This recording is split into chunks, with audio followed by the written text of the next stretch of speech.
Today we will talk about SHX, XLM, XRP, and how they connect, and begin to talk a little bit more about V. One of the interesting things is that they all connect into Visa, and the partnership in between Visa and V has been pretty quiet. However, BlockV is already working with tons of industry giants, including an example here that is talking about Pepsi and how they are using V in their rewards and experiences. To kick this off, I want to play a video I have in the past that talks about connections in between Ripple and Visa. And because of the connections in between XRP, XLM, SHX, and V, I think it's important. Working with Solana and they're not going to use XRP, let me show you some connections between Ripple,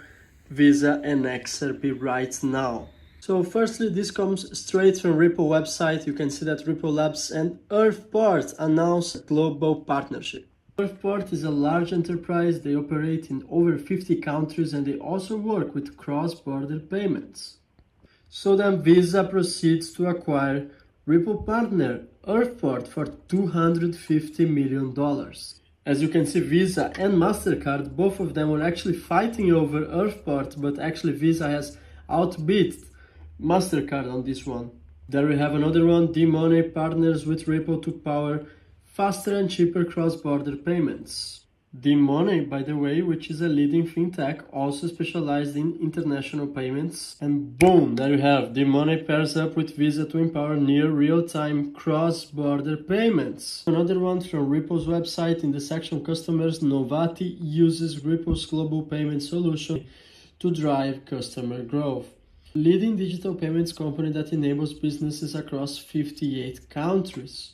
That's actually huge. And there you have Novati, which I'm Italian and that's the way I say, launches new payments platform for purpose-issued Visa cards. All connected, guys. Now, just to finish, Visa completes acquisition of former Ripple partner Currency Cloud for $925 million.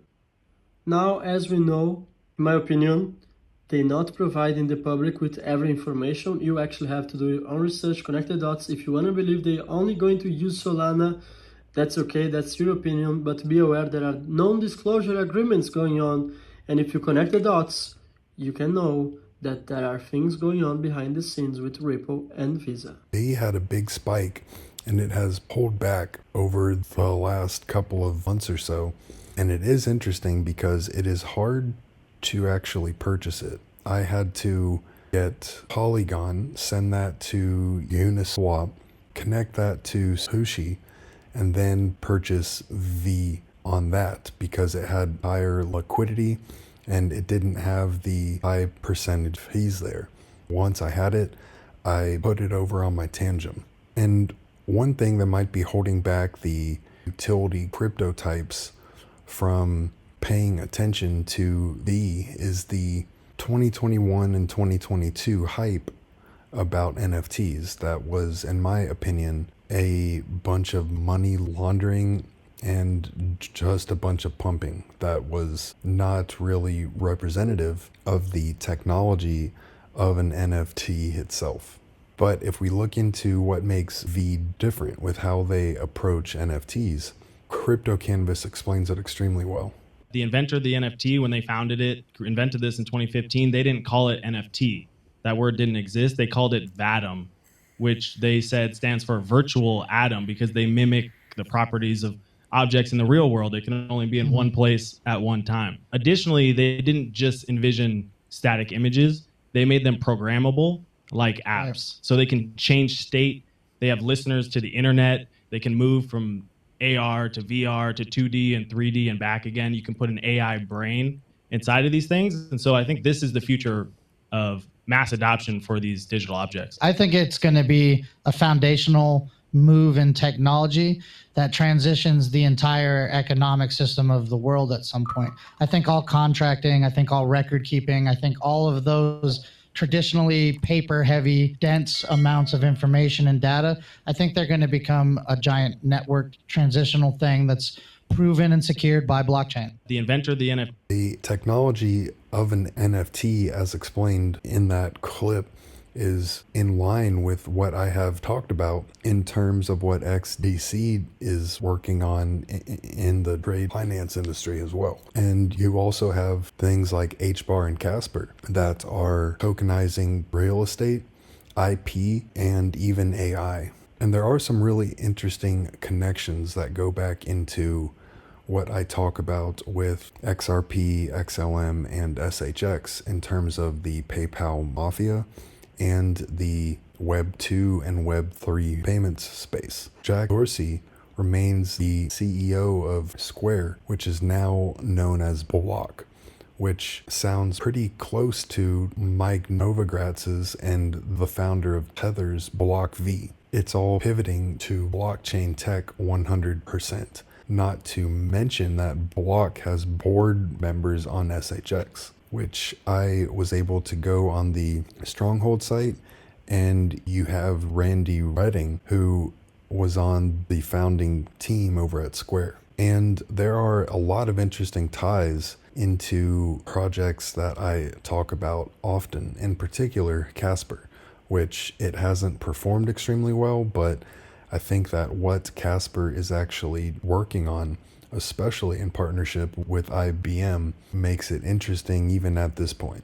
And it seems as if a lot of it ties back into the World Economic Forum and even can tie back into X and PayPal, which then tie into XRP, XLM, SHX, and even Velo. CryptoCanvas put out a thread on the connections in between SHX, V, and Visa, which go back into the Payment Innovation Alliance. In 2022, Stronghold was the people's favorite at Visa Tech Spotlight. The original company behind V was a founding member of the Open Wallet Foundation alongside Visa. And we also have that Amazon is partnering with Visa to enhance digital payments, which also connects into Visa and Amazon. Ripple, for the past probably 7 or 8 years, has really been working with mostly financial institutions, always businesses, so we're a B2B company, to provide technology that allows for a more efficient movement of money cross border.